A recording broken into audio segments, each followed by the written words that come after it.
Hello and welcome to my show Indus Cuisine. I'm your chef Basim Akhund. We're back with another new episode and a new recipe from the heart of Pakistan. Today's recipe is very interesting and it dates back to the Mughal Empire.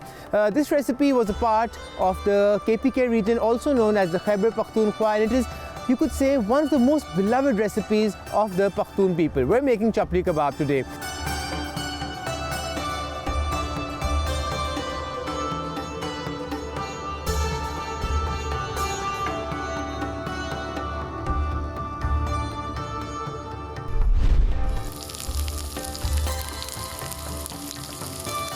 This recipe is said to have originated from the Mughal Empire, but before that, its roots date back to the Ottoman Empire, or one could say the people of Turkey. As everyone knows that kebabs, or kebab as they also call it over there, is a local recipe which is very famous in Turkey, and people say that there are almost 100 different versions of kebabs made over there. This recipe came with the Mughals to the region of KPK, where people mostly use a lot of meat in their diet. If you go for a dinner or lunch to a family in the KPK, or if you go to a Pakhtun household anywhere in Pakistan, as they also work throughout different cities across Pakistan, you'll see that their diet is mainly meat dominated. And this recipe is something which is their go-to recipe, and nowadays in Pakistan, wherever you go or wherever you see food stalls, street stalls or fast food places, in terms of our local desi food, you'll always find chapli kebab over there. I'll be teaching you how to make the basic chapli kebab, which is very easy, and it's basically like a beef patty with a lot of spices and delicious herbs in it. And apart from that, we will also teach you how to make a burger with this recipe. Why? Because in Karachi, there's this place established around 1960s in Karachi, which is the, you could say, cosmopolitan city of Pakistan, and that's the go-to place for every person or every student who wants a quick grab of a nice beef patty, which is usually a chapli kebab patty with some nice buns and some fries, also known as Afghani fries over there.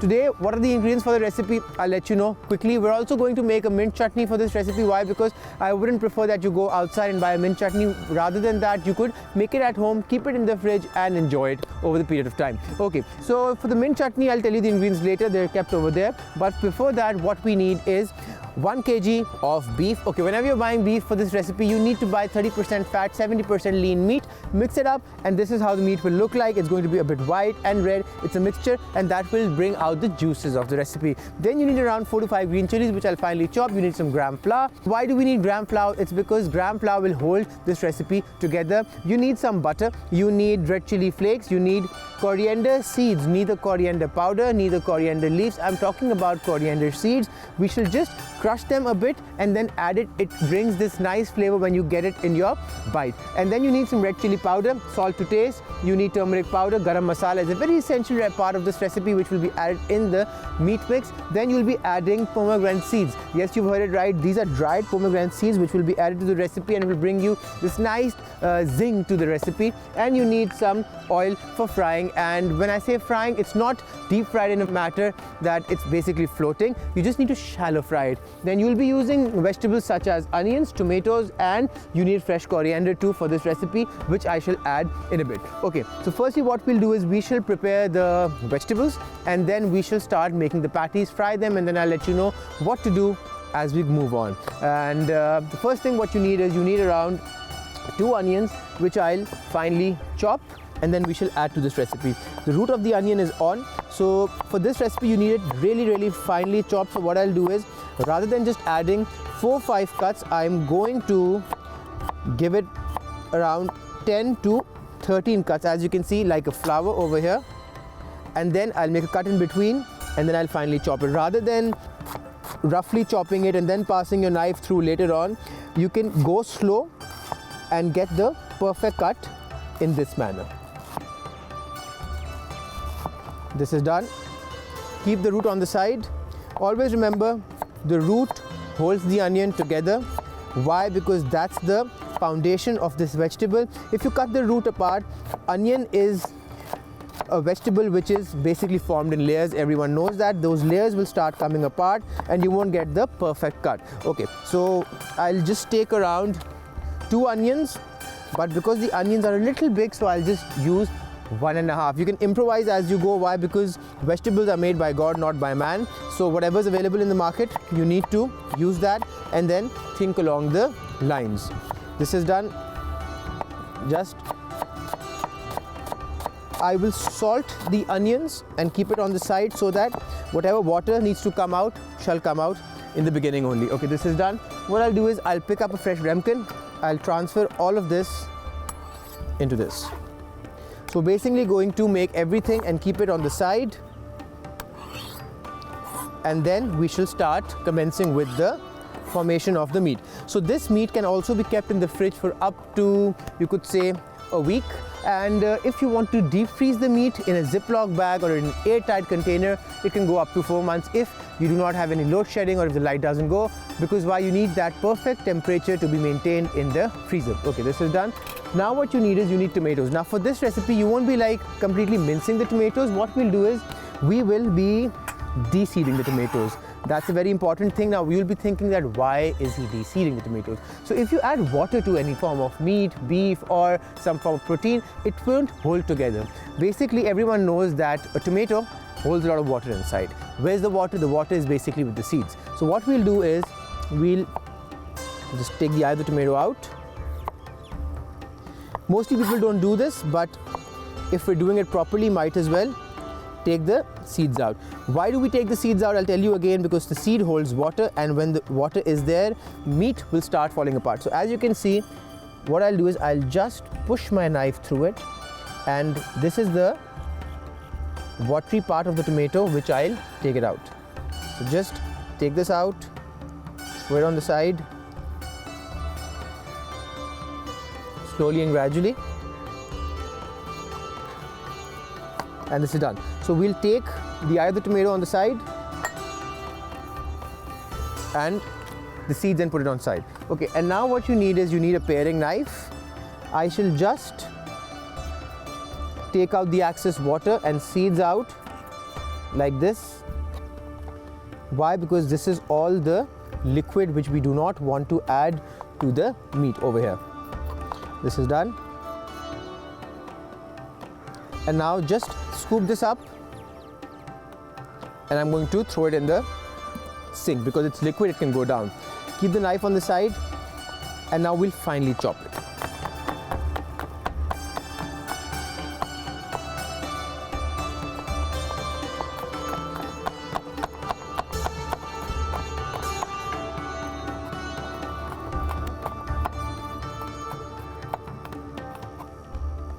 So as you can see, the tomatoes are done. What I'll do is I'll pick up a plate and I transfer it into it. So just pick it up, transfer it here. And now in the end you need some fresh coriander. For this, what I'll do is I'll just use the sticks, but not too much. So I'll cut an inch and I'll throw this in the bin. And now what you need is pick this up, roll it like a cigar, and finely chop it. So as close as you can go,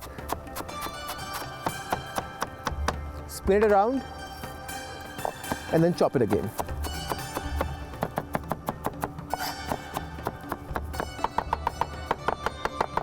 This is done. Okay, so I'll keep the coriander leaves on one side. I need around half a cup, not more than that, and the remaining I'll put at the back. Okay, now what I'll do is I'll bring a fresh board, keep it here, and now we'll start assembling the recipe. So for that you need a big bowl, which I'll bring from here, keep it here, and we should start bringing everything together. So what first I'll do is I'll start roasting some of the ingredients. Why? Because whenever you roast something, the flavor comes out. So I'll take a small pan, keep it on the grill, increase the heat to full, and start adding things over here. But first what we'll do is we'll transfer the meat from here to here, take the cling wrap off and transfer it properly. You don't need this anymore. Take your watch off, keep it on the side, and let's get busy. Okay, first what we'll do is we'll add the coriander seeds to the pan. But for this you need to do something. Start adding a bit in your hand and just rub them like this and they'll start breaking a bit. Do this for all of this and then dry roast them. Do not add any oil. As you can see, some of them are breaking, some of them are not. Why are we doing this? Why? Because when the seeds, or you could say these pods, will open up, the flavor will also start increasing and you'll get a nice aroma in the whole meat. This is done. I'll keep it on the side and we shall dry roast them on high heat. But always remember, if you do not want to use your hand, what can you do is that you can take a pestle and mortar and you can put it in that and you can bash it down, but do not put them in a food processor, they will convert into a powder. Okay, just dry roast them.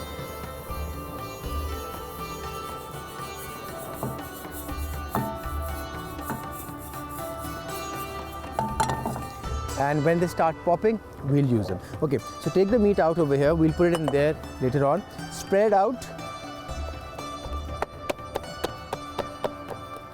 Make it really thin. So just massage it. Keep your eye over there. This is done. And what we'll do is we'll first add all of this. This is done. Keep it on the side. I shall put that in the sink. Why? Because I've used my hands, which I was using for the raw beef on this, and then we'll wash it, rinse it and take another one. Remember, do not allow cross-contamination in your kitchen. That's the way you actually fall sick or ill. Okay, first what you need is, you need the garam masala. The garam masala goes in. Spread it out. The more you spread it, the better it is.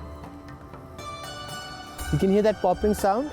That's the hot coriander seed which has hit the beef and it's starting to kind of cool down and also melt with the fat that is touching over there. Then you'll take some turmeric powder, spread it out.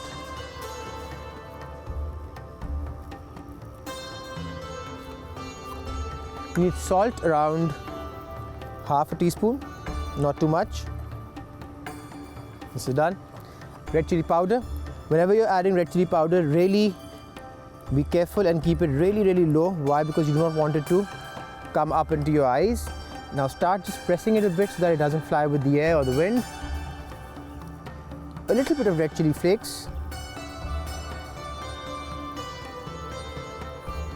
Keep this on the side. Whatever's done, keep it over there. Then you need onions.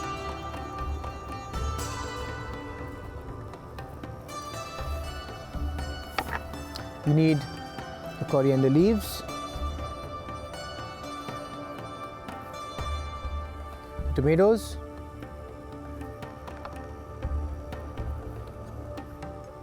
and in the end you need some gram flour. Add the gram flour.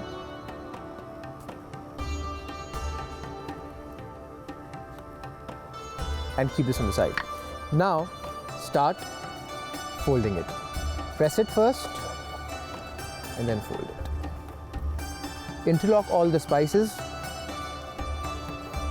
and start massaging it properly. So till the time I mix this up, you go for a short break, and once we're back, I'll show you how to make the patties, fry them, and I'll take it forward from there. Keep watching Indus Cuisine.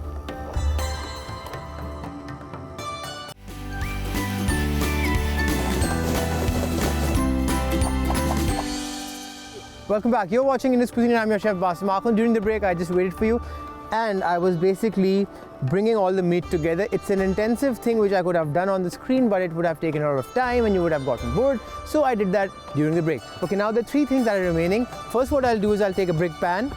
I'll keep it to heat and then we'll add some oil later. Why? Because we need to fry these little beautiful pieces of meat. Okay, spread out again. I washed my hands in between. Now what you need to do is you need to pick up some green chilies, add it into this, keep this on the side.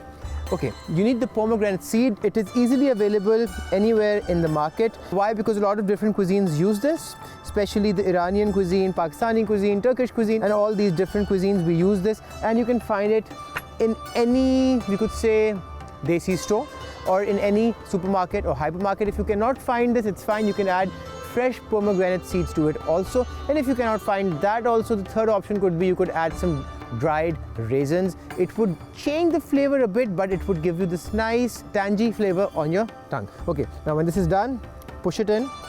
As you can see, there's butter over here. What I'll do is I'll just push it, flatten it out, and add small pieces in it. This is the fat I'm adding in it. This will bring out more flavor. Add unsalted butter, please. And if you're adding salted butter, what you can do is you have to reducing the salt you put on the side. Okay, so just bring it together and keep pressing it. When it's properly mixed, you'll see it will form a patty itself and it won't fall apart. So I'll just rotate it again, fold it again, press it, and as you can see, the butter is also kind of melting with the friction. Remember, friction brings heat. And this is done. Now what we'll do is we'll make some patties and keep it on the side. For that, I need to transfer it to this bowl and shift it away. This is done. Meats here, add the oil first to the pan. You need to shallow fry it, remember, so the oil needs to come to heat. The pan is properly hot. You need some more oil, around, you could say 2 cups, because this is a little big, this pan. So if you're using a smaller pan, 1 cup would be enough. If you're using a bigger pan, 2 cups would be needed. Okay, I'll keep this over here on the grill. Now I'll bring a fresh plate from the back and I'll keep it here. Now make small patties. With this you can make around 6 patties. Why? Because when you talk about this recipe, we properly eat meat for this. So just bring it together, press it, and you have to keep rotating it around. Why? Because when you rotate it around, the meat comes close and it won't fall apart. This is done. Keep the patty a little thick, not too thin. Why? Because this is how it's eaten over here. Okay, so I'll keep making these patties, and once these patties are done, we shall fry them, and then I'll tell you what to do next while this is frying on this side.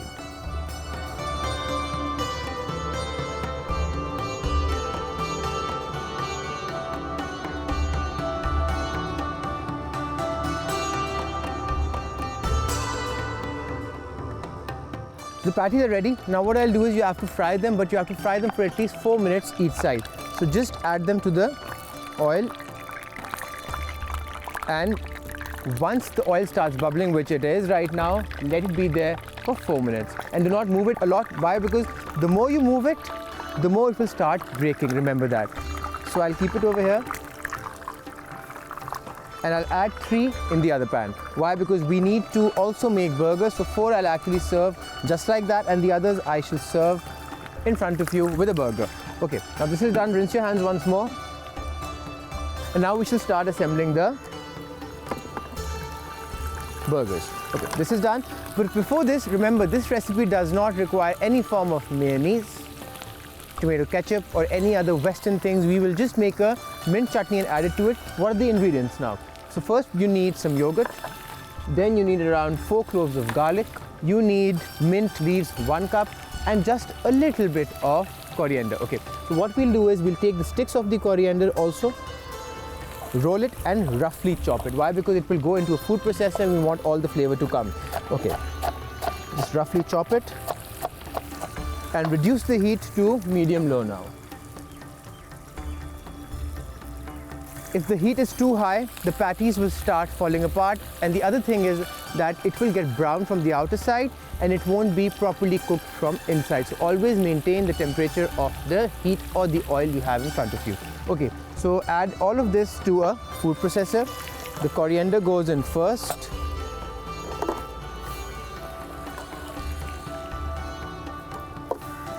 Then we add a cup of mint leaves.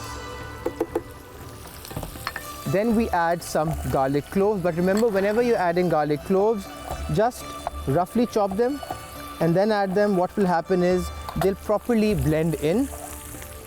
The garlic goes in. You should add around half a teaspoon of salt, which I've kept over here.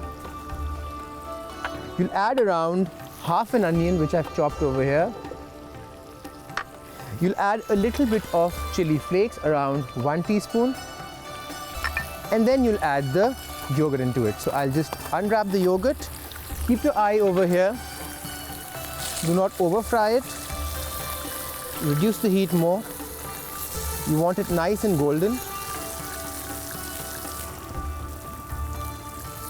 I'll change the side now. and let this cook slowly. So the other side will be cooked on a lower temperature. And the other thing is, we'll take a wooden spatula and press it down. So just press it a bit, not too much because you don't want it to fall apart, just so that the juices start coming out. There's a way behind everything you cook. For this recipe, it's done like this. So as you can see, I'm just pressing it a bit, not too much. Now see the heat again.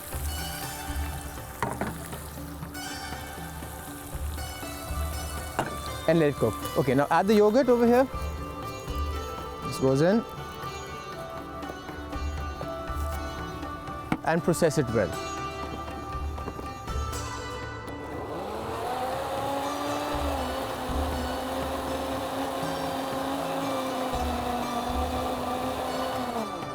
This is done. Now what we'll do is we'll start dishing it out, and I'll show you the final look of the recipe and how we should assemble it. You'll see it in a close video.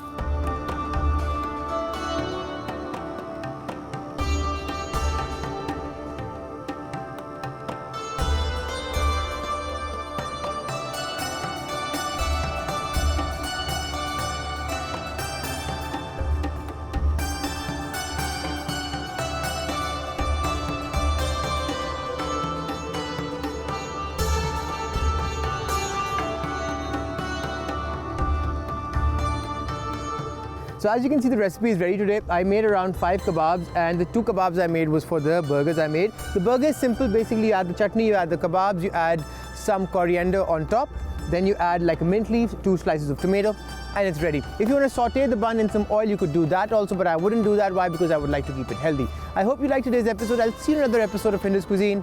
Take care of yourself, lovely people. Bye-bye.